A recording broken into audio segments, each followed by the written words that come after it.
Welkom, welkom by Zelfs Dirty Dish. Ek het sommer gekook vandag.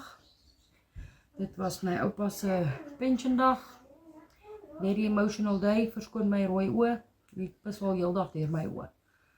Want hy het op 'n stadium gekom wat ons nie meer herken nie, of nie kan onthou nie, en is baie die mekaar. So it's very sad. Soos julle weet, het ek by my oupa groot geword, so is basically soos my pa. So ja, ek dog maar net ek deel met julle. Kom ek wys vir julle wat eet ons vanaand.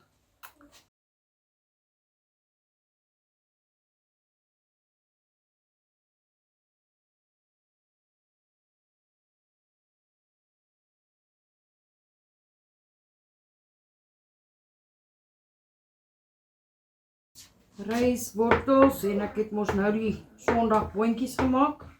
En dit wat oorgebly het ek gevries. En nou eet ons dit weer.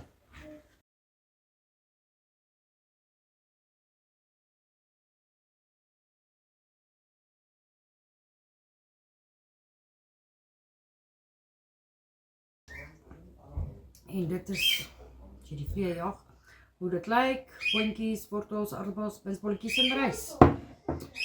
Op 'n Dinsdag. Mag julle 'n beautiful dag hê. Laat weet my in die comments wat julle eet. Like, comment, follow, share en gaan subscribe asseblief op my YouTube channel. Bye.